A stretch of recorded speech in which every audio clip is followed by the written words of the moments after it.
Hello students, आप सभी का सीएसएम क्लासेस में स्वागत है। Today I am going to discuss exercise 2.1 right.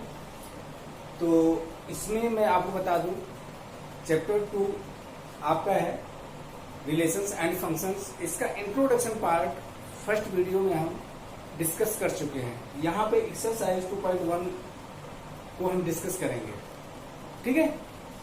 चलिए आइए स्टार्ट करते हैं एक्सरसाइज 2.1। देखिए क्वेश्चन नंबर 1 आपका है, if order pair x13 plus 1 y minus 2/3 is equal to 5/3 1/3 find the values of x and y। तो यहाँ पर आपको गिवन है ऑर्डर पेयर टू आपस में this is equal to this दिया है, तो x एंड y की वैल्यू फाइंड आउट करना है, राइट। देखिए आइए इसको सॉल्व करते हैं, ठीक है। राइट कर लेते हैं। गिवन क्या है आपका, गिवन है आपका x/3 plus 1 y minus 2/3 is equal to 5/3 1/3, right. ये आपका गिवन है। अब ये देखिए कि टू ऑर्डर पेयर इक्वल होते हैं, उसके लिए कंडीशन क्या होती है, अगर टू ऑर्डर पेयर आपस में इक्वल है देयरफॉर क्या होगा, करस्पॉन्डिंग एलिमेंट आपस में इक्वल होते हैं, राइट। यहाँ लिख लीजिए since ordered pair are equal, since ordered pair are equal therefore क्या हो जाएगा, ऑर्डर पेयर आपस में इक्वल है, therefore this element is equal to this element हो जाएगा and this element is equal to this element हो।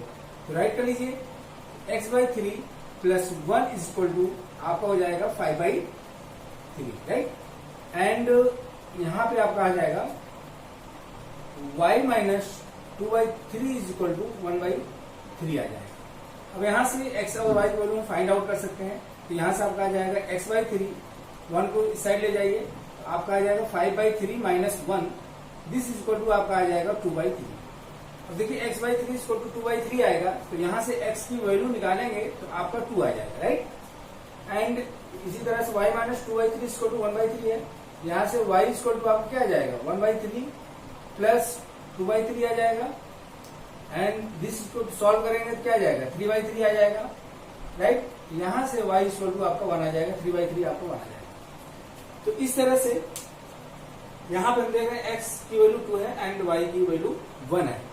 ओके स्टूडेंट्स, तो आपको समझ में आ गया, जब भी टू ऑर्डर पेयर आपस में इक्वल हो, ठीक है, तो उनके करस्पॉन्डिंग एलिमेंट आपस में इक्वल होते हैं, ठीक है। इस बात का हमें ध्यान रखना है, इसे नोट डाउन कर लीजिए।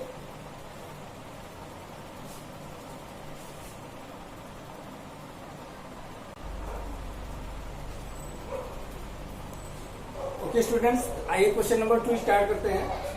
देखिए क्वेश्चन नंबर 2 आपका है, if the set A has 3 elements and the set B is equal to 3 4 5 then find the number of elements in A cross B। तो क्वेश्चन नंबर 2 में स्टूडेंट्स दिया हुआ है सेट A में 3 एलिमेंट्स हैं और सेट B आपका दे रखा है, A क्रॉस B में कितने एलिमेंट होंगे ये आपको बताना है, राइट। तो आइए सॉल्व इसे करते हैं। तो सोल्यूशन में देखिए हम सबसे पहले करेंगे क्या, जो दिया है उसे राइट कर लीजिए, राइट। तो गिवन है number of element in A, means इसे एन ए से रिप्रेजेंट करेंगे, N A is equal to दिया हुआ है आपका 3, राइट। एंड सेट बी आपका दिया हुआ है, set B is equal to दिया हुआ है आपका 3 4 5, राइट।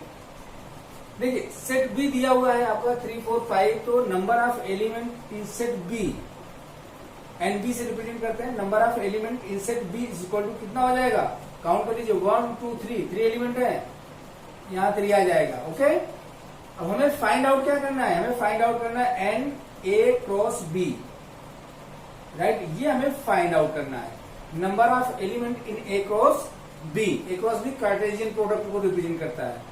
तो स्टूडेंट्स इससे पहले हम डिस्कस कर चुके हैं कि कार्टेशियन प्रोडक्ट में नंबर ऑफ एलिमेंट को अगर हमें फाइंड आउट करना होता है तो फार्मूला क्या होता है, number of element in Cartesian product A cross B, तो number of element in set A into number of element in set B, ये आपका फार्मूला होता है, राइट।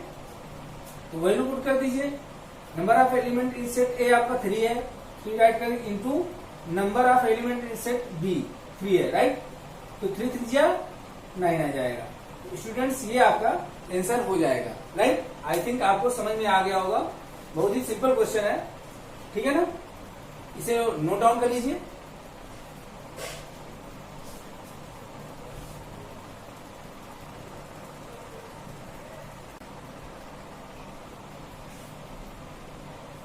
ओके स्टूडेंट्स, आइए क्वेश्चन नंबर 2, आपका एक क्वेश्चन नंबर क्या है, 3 है,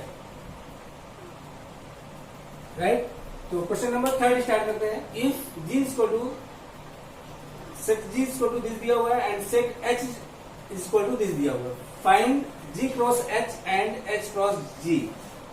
आपको ये फाइंड आउट करना, G cross H and H cross G find out करना, राइट। तो ये आपका कार्टेशियन प्रोडक्ट है। कार्टेशियन प्रोडक्ट फाइंड आउट करना इंट्रोडक्शन पार्ट में आपको बता चुके हैं। तो आइए सॉल्व करते हैं। सोल्यूशन देखिए, सबसे पहले राइट कर लेते हैं गिवन क्या है आपका। गिवन है आपका G set G is equal to 7 8 and आपका set H is equal to दे रखा है 5 4 2, राइट। चलिए आइए G cross H find out करते हैं। G cross H this is equal to, देखिए जी क्रॉस एच क्या होता है, set of all possible order pair होता है। तो ऑर्डर पेयर बनाते हैं। ऑर्डर पेयर में बता चुके हैं कि फर्स्ट एलिमेंट जी का होता है, सेकेंड एलिमेंट एच का होगा। तो ऑर्डर पेयर को स्मॉल ब्रैकेट में रिप्रेजेंट किया जाता है। अब 7, अगर इसका फर्स्ट एलिमेंट 7 लेते हैं तो सेकेंड एलिमेंट आपका यहां से 5 हो सकता है। इसी तरह से अगर हम फर्स्ट एलिमेंट 7 है तो 4 आ सकता है, 4 के साथ पेयरिंग हो सकती है। सिमिलरली 7 और 2 के साथ पेयरिंग हो सकती है। तो हम देख रहे हैं 7 के साथ 3 कॉम्बिनेशन आपको बनते हैं, 1 2 3, 5 के साथ, 4 के साथ, 2 के साथ, ठीक है ना। इसी तरह से 8 के साथ कॉम्बिनेशन हम 5 के साथ कर सकते हैं, राइट। 8 का 4 के साथ हो सकता है आपका कॉम्बिनेशन। इसी तरह से 8 का 2 के साथ कॉम्बिनेशन हो सकता है। तो ये आपका आ जाता है G cross H, Cartesian product of G and H, ठीक है ना। तो ये फाइनल आपका जी क्रॉस एच मिल गया। इसी तरह से हम H cross H find out कर सकते हैं। एच क्रॉस जी,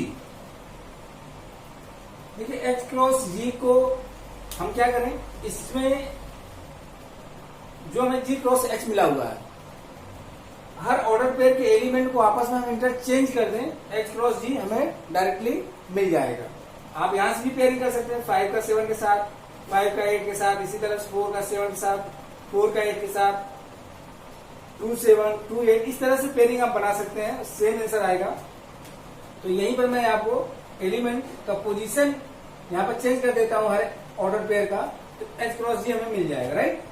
तो देखिए यहाँ से 5 7 आपका आ जाएगा, सेकेंड आपका यहाँ से 4 7 आपका आ जाएगा।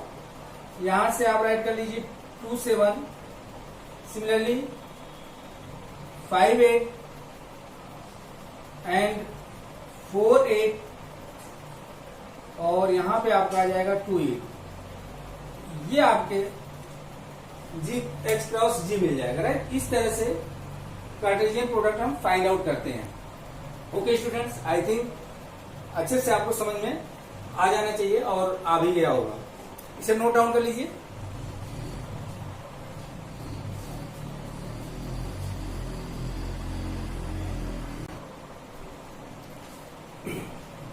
ओके स्टूडेंट्स, क्वेश्चन नंबर 4 देखते हैं, राइट। क्वेश्चन नंबर 4 आपका दिया हुआ है, state whether each of the following statements are true और फॉल्स।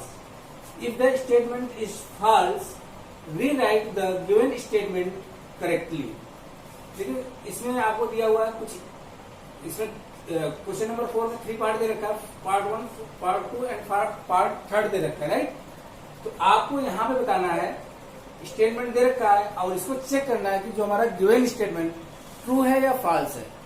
ट्रू है दैट मीन्स ओके, यदि फॉल्स है तो उसका स्टेटमेंट देना होगा, करेक्ट स्टेटमेंट आपको राइट करना होगा। चलिए आइए देखते हैं। दिया हुआ if p equal to set p equal to mm and set q equal to nm, then p cross q mn nm दे रखा है। क्या दिस स्टेटमेंट करेक्ट है? हमारा p mn है, q nm है, तो p क्रॉस q, p और q का कार्टेशियन प्रोडक्ट दे रखा है, तो ये करेक्ट है। आइए चेक करते हैं, राइट। तो सोल्यूशन में देखें, हमें क्या फाइंड आउट करना है? p cross q find out करना है, राइट। तो p क्रॉस q में देखिए आपका सेट p mn है, q nm है, तो आइए पेयरिंग करते हैं। m का n के साथ पेयर करेंगे तो बन जाएगा m n, राइट। इसी तरह से m का m के साथ पेयर करेंगे तो आपका m और m आ जाएगा, राइट। इसी तरह से n का n के साथ पेयर बनेगा, n n आ जाएगा, एंड n का m के साथ पेयर बनेगा तो n m आ जाएगा। ये हमारा स्टेटमेंट होगा जो p क्रॉस q आना चाहिए। यहाँ पे p क्रॉस q जो 2 ऑर्डर पेयर का सेट दे रखा है, इसका मतलब ये हुआ कि हमारा जो गिवन स्टेटमेंट है रॉन्ग है, फॉल्स है, राइट। तो आपका जो स्टेटमेंट होगा गिवन स्टेटमेंट फॉल्स है, करेक्ट स्टेटमेंट आपका ये होगा। ओके स्टूडेंट्स, समझ में आ गया? p क्रॉस q दे रखा है, जबकि p क्रॉस q ये आना चाहिए। आप कंपेयर कर लीजिए तो गिवन स्टेटमेंट आपका फॉल्स है, करेक्ट स्टेटमेंट ये होगा, आंसर आपका ये होगा, राइट। क्वेश्चन नंबर 2 आपका देखा, if set a and b are non empty sets, then a cross b is a non empty set of ordered pairs x y such that x belong a and x belong b। तो students मैं बता दूं आपको, अगर set a and b आपके non empty set हैं तो इनका जो कार्टेशियन प्रोडक्ट होता है वो भी आपका नॉन एम्प्टी सेट होता है, राइट। ये यहां तक स्टेटमेंट आपका एकदम करेक्ट है। अब कह रहा है कि जो हमारा कार्टेशियन प्रोडक्ट होगा set of order pair X Y होगा where X belong A and X belong B. This statement is completely correct, correct statement है स्टूडेंट, ठीक है ना। अगर हमारे पास 2 सेट ए एंड बी है, सोल्यूशन में आपको बता देता हूं, यहाँ पे हमारे पास 2 सेट ए एंड बी है, तो हम इसका Cartesian product A cross B इस तरह से डिफाइन करते हैं, right. Order pair X Y such that x belong to set A and y belong to set B। ये स्टेटमेंट हमारा होता है और यही स्टेटमेंट में दे रखा है, राइट। इसका मतलब ये हमारा स्टेटमेंट ट्रू होगा, राइट। तो स्टेटमेंट ट्रू है, बता दीजिए। ओके स्टूडेंट्स, इसे नोट डाउन कर लीजिए।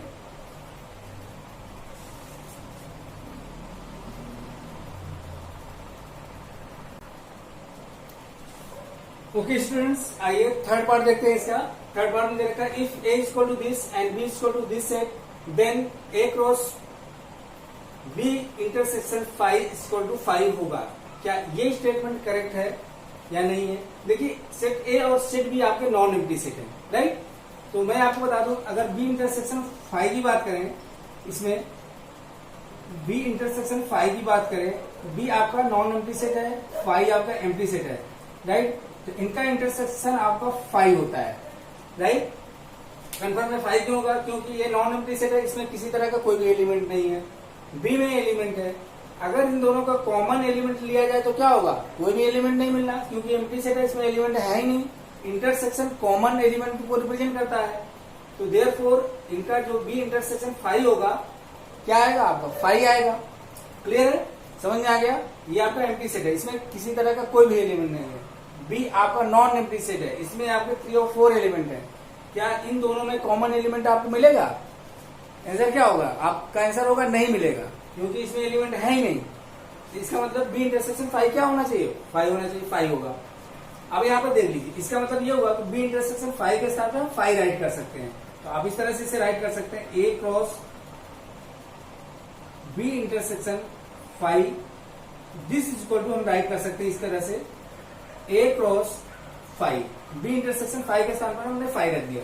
अब देखिए ए क्रॉस 5, आपको बता चुके हैं इंट्रोडक्शन पार्ट में कि किसी भी नॉन एम्प्टी सेट का कार्टेशियन प्रोडक्ट एम्प्टी सेट के साथ अगर हम फाइंड आउट करते हैं तो हमारा जो सेट मिलता है वो एम्प्टी सेट मिलता है, राइट। 5 मिलेगा।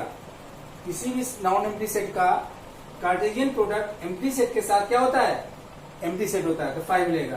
Therefore this statement is true, true होगा, राइट।